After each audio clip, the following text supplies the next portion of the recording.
Hello, uh, students in the English 3379 writing for the web class. Um, we're ending week 4 and we're doing some getting more and more into the analysis on your web pages. And some of you are still struggling with that. And I don't know if some of you, still maybe don't have access to the book or what all's going on, but I wanted to go a little bit more into detail to see what I could do to help out. And I had a WebEx meeting with Neiman, and we talked a little bit about some questions he had, and he was nice enough to tell me that I could use his postings that he's been doing on his analysis to kind of talk through what I'm seeing and what I'm looking for and things you guys can do to come closer to, writing these analyses the way, the way that's going to really make them useful. There are a couple of good reasons why I want you to do this. When you go out in the real world and you have to write things and analyze and talk about what you see that's, good or bad or needs fixing or needs working on, or someone's got a question about, or someone doesn't agree with, whatever. It's got to be clear and it's got to be useful information. And so, that's one of the main ideas behind in this class where we're, focusing on writing and helping you practice, that kind of writing and, give you some practice so that you can do a really good job at that when you go out into the real world. The other thing too is we're doing the analysis of the website so that we're going to write recommendation reports that will tell the web designer, creators, whoever's in charge of working on the sites, what we see as users that could be made better. Well, you always want to say some of the good things as well, but that's not our main focus. Now, a lot of this isn't even necessarily, you guys, your fault or anything. So much of what you're probably asked to do as students is, read something or look at something and then say, well, what do you like or what do you not like, or do you agree or what do you or disagree, or how does this relate to your experience? More of those touchy-feely kind of surface. To me, they're just kind of surface. They don't really get deep into any of the meaning or, what people are really thinking. So, this is a little different than probably just, reading something and writing, something for the teacher. So when you write, you have to be very clear as to what you're referring to in the book and then how you see that applying to what's going on with your web pages that you're analyzing. So I'm going to do, Neiman's got the HR book, chapter 2, and then I'm going to do chapter 4. I won't do chapter 5. But just to give you kind of talk through and give you some more info on, how to make these analysis posts that you're writing more useful. Some of you are doing a pretty good job. Certainly not that everybody's, not being as specific as they could be, because some of you are doing a pretty good job. So anyway, and I'll kind of be shifting back and forth between things. So, I appreciate your patience as I sort of move around here on the screen. Okay, so chapter 2, that's good. That I know he's writing about chapter 2, and the title of chapter 2 is Problem, and then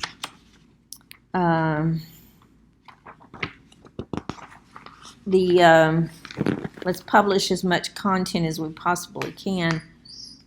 I'm not sure where that comes I'm not sure where that title, maybe that shows up more on his online version, although I've got the online version here.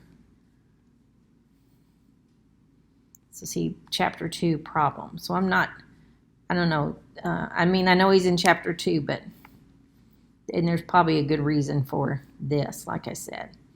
Okay, but then he says on the graphic design web page, so here's the page he's working on. There isn't an influx of content that can become overbearing for the viewer. Now, when you look at content strategy for the web, and he says on page 17, let's see, on page 17, the more content, the harder it will be to keep up with, the content and overall pile up. Okay, so that's page 17. And that's down here somewhere. So I marked it. The more content you have, the harder it is to keep up with. It ages quickly, breaks out. So he's got that there.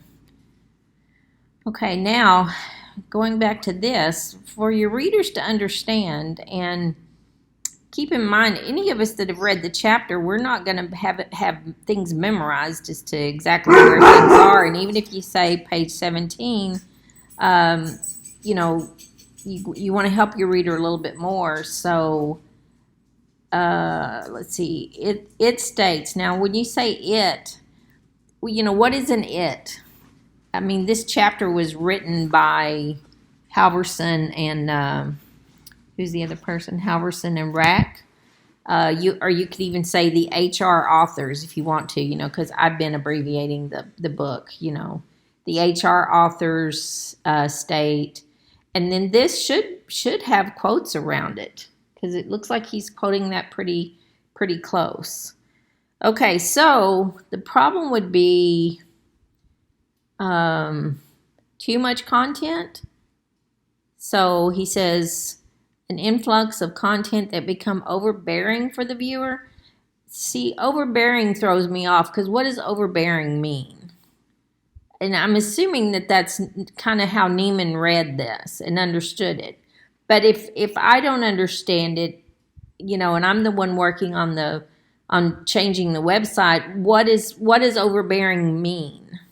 So, you know, how am I going to see and understand how that's affecting the user? And then he talks about a good balance of modern design. But this is content. This chapter is on content. So when he talks about modern design, because I'm not seeing anything in chapter 2 about modern design. Beneficial content helps with SEO. And I know they talk about SEO, that some people, you know, overuse SEO thinking, you know, the more SEO you get, the better, but that's not, you know, the purpose, that can create more problems. And I'm not sure if that's what he's referring to. Keeping the user interaction with the content they came for. None of this is specific in any way and adds an extra layer of value that the user can appreciate. I'm not following and understanding what this means. And here again, if I was one of the people working on the site, I would have no idea what to do with this, or what Neiman or anyone else as a user of the website, is this part of their experience or what this means. The user-friendly decision to have a simple landing page, and that kind of threw me off because, you know, maybe it's in chapter 2, but I didn't see it. I know chapter 4 is on landing pages, but I'm not sure. The intro video and paragraph informs the user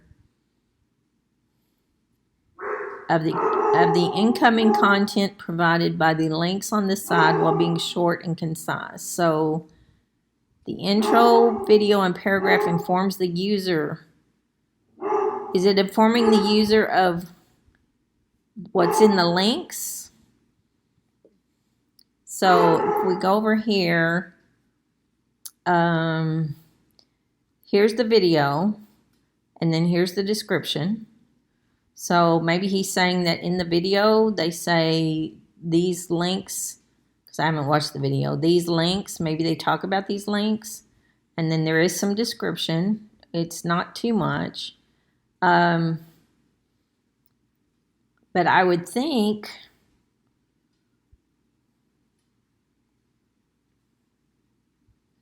as the person, designing the page, if that's the case, you could talk about, as a user, was that helpful, and how was it helpful? And then, so anyway, I'm not getting a lot out of. Now let me talk about the chapter just a minute, because I've mentioned this before with the content strategy for the web book, the HR book, because it is talking a lot about, if you're a person putting together a web page, what all, or a website, what all do you need to think about, and how would you do that? Which I think is good, hopefully is good information for you guys. But what we're writing about isn't focusing on that as much. So you kind of have to take what's in the chapter and sort of, look at what they're saying to do, and then kind of turn that around and say, well, is the website that I'm working on, doing these things? What's being done well, what could be done better. So let me just show you a couple of things. Most of the content we find online is simply in the way, even outdated or straight up inaccurate. It's not doing what we need it to do. So is the content on the page useful, and does it fit the purpose of the site? Well, if you go to the graphic design site, the purpose, I would say, is to get, new students to come into the program.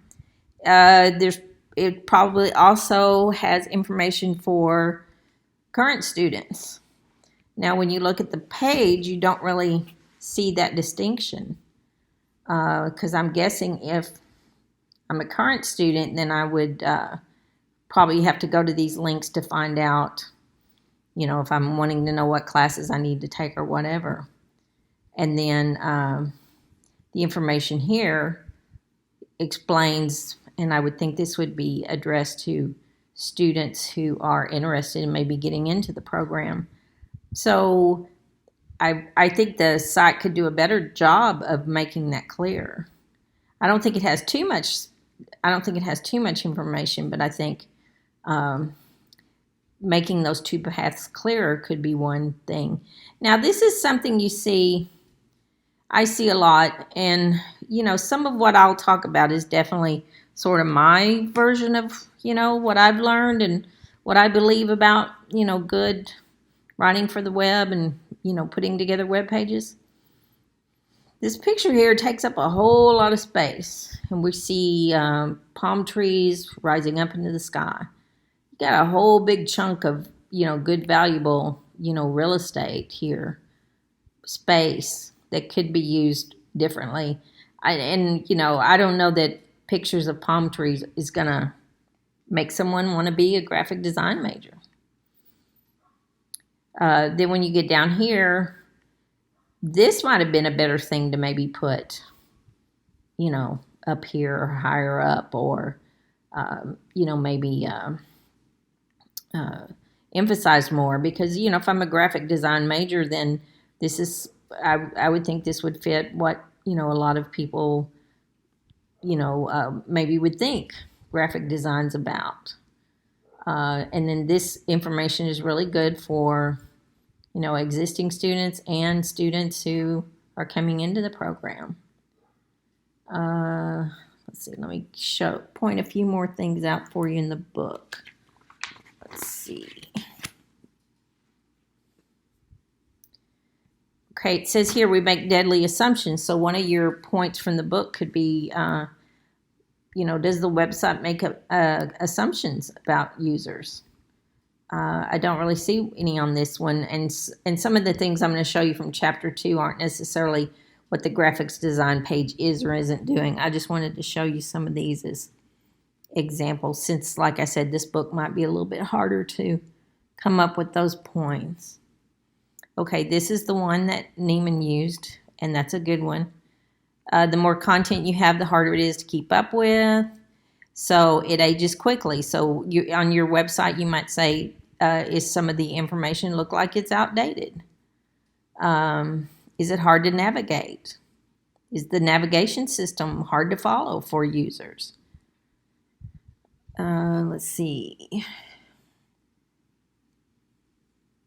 So is it hard for users to complete the task they came to do? Gather information, make a decision, etc., etc. So if we look at the graphic design page, is it hard for, say, a student who is interested in the program? Is it hard for them to find their information? Do they have to dig through stuff for current students to find their information? See, those would be ways you could think about asking, analyzing your site when you look at your site. A user doesn't want endless options. He wants the content he needs when and where he needs it. I think the graphic design page is good. It doesn't do this, but for many of you, the pages that you are, the departments that you are doing your analysis on, I see a lot of that. So I think that would be a good place to focus for some of you guys. Let's see, on page 21.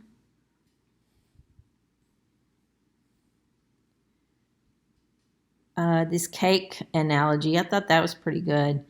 Does it look like the site just has a bunch of the ingredients and they're just thrown up there and they're not really put together in a way that makes sense and that the user can easily use the information? Because you see that a lot on websites where there's just a lot of info, a lot of different parts that need to be included or covered, and they're just put up there, and there's not really a clear, good path as to how it all fits together or what the user can do with it, how to help the user.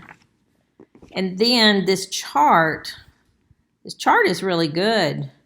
Probably anything here you could use.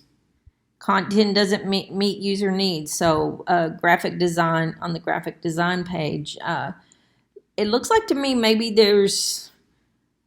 I'm not sure there's enough content for a prospective student. I mean, I haven't looked at it in detail, but that might be something to think about. Missed deadlines, or they're outdated information as far as deadlines. More promotional than educational. Marketing speed, blah, blah, blah. So content is more flash than substance. To me, this new web design that the university is following, I think it's more flash. I think it's too much flash. You guys are certainly welcome to throw out a different opinion and, give me other ways to think about it. I've had discussions with people, and I think a lot of times, though, people are sold by a pretty face. And while there are definitely things with the new design that are better, I think it's a step in the right direction. We certainly needed an update. I do think there are more things that could be adjusted and made better, but that's always the case. Okay, let me talk a little bit about Chapter 5. It says people don't want to read while hunting, and maybe what Neiman's doing, because Chapter 5, the title of Chapter 5 is Starting Well Home Pages, and it's talking about the landing pages. And that's why I thought maybe up here on the landing page, maybe that kind of got connected with Chapter 4, which, I mean, that's not terrible, but Chapter 4, set the site's tone and personality. I think that's number 4 in the chapter. So to help me as a reader, it's number 3. You could say in Chapter 4, under the section, set the tone, under Section 3, set the site's tone and personality, the author discusses the tone towards the user should always personify the brand and how they want to be portrayed. I'm not seeing that in in this section 3, the tone. And maybe, here again, maybe Neiman's kind of putting in his own words, but and I'm not understanding it either way. It's not clear enough. It's not specific enough. I would need more explanation as to, what the book says about that. Because if that's all it says, just, and they do give examples, and the book goes into detail about how they see this. So, as in the example given, because he goes on and talks about, let's see. Oh, here we go. Oh, I'm sorry. Forget that. I was on the wrong. Chapter 5, people don't want to read while hunting. Hang on a minute.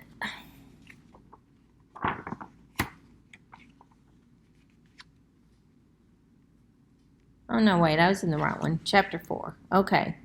So the tone. Okay, then typography, color, and design choices help support the personality. Maybe colors, graphics. Now, that's mentioned that's part of, that is part of it, but I'm not really getting that section 3 is focusing on that so much, because in the examples they give,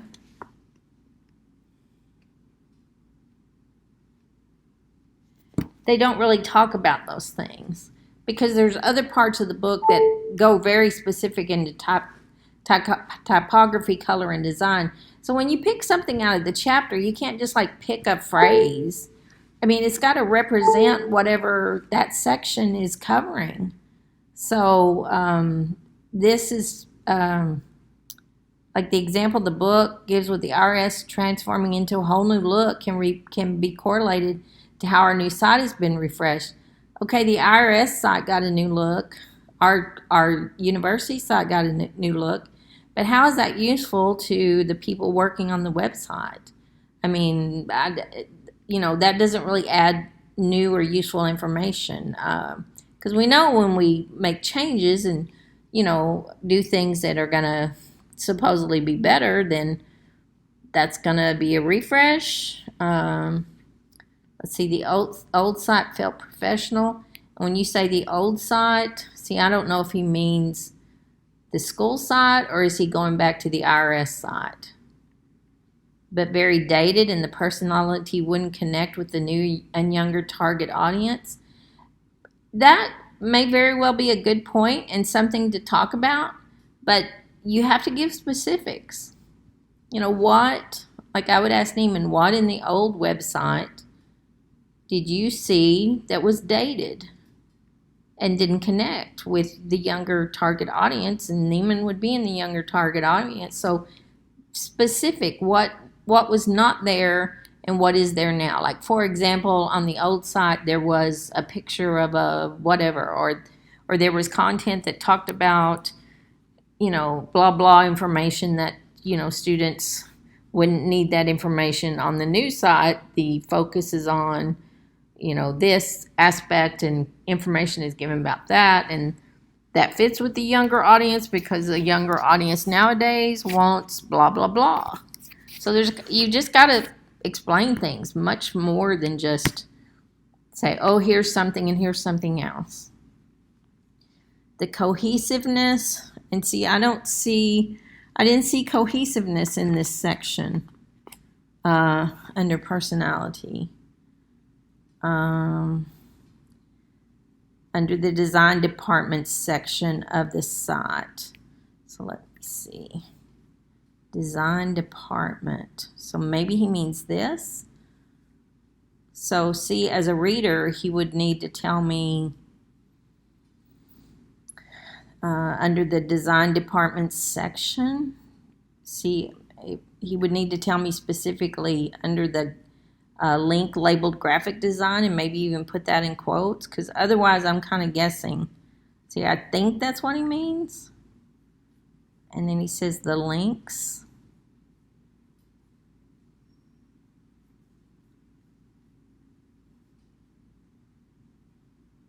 I don't know. I don't know. I don't know what that's referring to, because when I click on that, that is what this is. Of every link under the design department section of the site. Every page use similar keywords, utilizes a professional, and see, I didn't see SEO being a focus on this section 3. I mean, SEO we've talked about and read about, and it's in other parts of the reading, but not chapter 4. Not this section of chapter 4. Professional but targeted and informative tone, and is consistent with the grid placement. Every page use similar keyword. Utilizes a professional but targeted and informative tone. How does it do that? What is there that makes it professional? What is there that makes it target? Are they targeting current or prospective students? How is it informative? How does it have an informative tone? What does that mean? And is consistent with the grid placement. Do they talk about the grid placement? And maybe that's something. I know Neiman's, got a lot of things he knows from his graphic design classes. Maybe that's something he's referencing, and that's fine, but it needs to be explained more. So, anyway, a lot of it is, the specifics and making sure that you're connecting with the book on specific points that can be used to analyze, not just general things. The analysis and what you put in here needs to be useful, something that someone could take something and do something with, make changes. I wanted to point out one other thing that kind of goes along with what I said a little bit about before. I didn't ask Brooke, but, I'm sure she won't mind, because I'm going to point out something she said that I really, really agree with. And I wrote this in the discussion forum, so I'm not telling you anything you haven't seen, but I like what she says here. As much as I think the C's department web page is really helpful, I still think there could be some improvement when it comes to the amount of information packed into one place. There are 6 different boxes. That new web design has a lot of that kind of style. And, the boxes, and each box has a picture. And then within the box, there might be a subheading, or there might be a little bit of more than the subheading, but not much. And to me, that's a lot of extra content that's taking up a lot of space. And the user really has to, kind of dig through and get past all of that to really have much help. Mm-hmm. And she makes a really good point. I can see how this can become confusing for someone who has never attended TMUC before, or has even heard of C's. So here again, who are these websites, made for? Current students and prospective students. So how are you going to provide information for both of those groups? And so she says, even prospective students and current students, this stuff is hard to sort through. It has a lot of content all at once. However, I do believe that big titles on the front of each section box is still helpful in finding what you're looking for. So the idea of the typography being big and stands out is not necessarily a bad thing, but that there is a lot of it, because I mean, the graphic design page, they did not do that. And I think a lot of people are under the mistaken notion that they had to follow that. And I've had discussions with some people that kind of verifies that for me. See, they don't have the big, 6 blocks across the page. They've, followed more of a listing with the typical menu on the left. So, which as a user, I just think is, you know, easier, uh, easier to navigate, but that's stuff we want to talk about and you want to write more about and you want to be more specific about. So anyway, that's some feedback. Now, the other thing I will say, we're doing this to learn how to do it. We're practicing. Like I said, I don't expect you guys to all be experts. I don't expect you to, know how to do all this and be the greatest at it right now. So we're doing this to practice. If you want to go back to any of the posts where I didn't give you all the points or you didn't get all the points, then you are more than welcome to go and do some more work on those and be more specific and take what you're seeing in your head and try to add more description, give more information so that when the readers look at it and read it, they can know a little bit more about what you're talking about, and your good information can be more useful because you guys are seeing some good stuff, but if the person getting the information can't follow it or do much with it, it's kind of hard to. It's not gonna. It's just gonna be wasted. So anyway, sorry if you heard my dog whining or barking. She is a mess. So anyway, I hope that helps. Keep writing, keep working on it, keep practicing. I know you guys can do it, and I will talk to you later.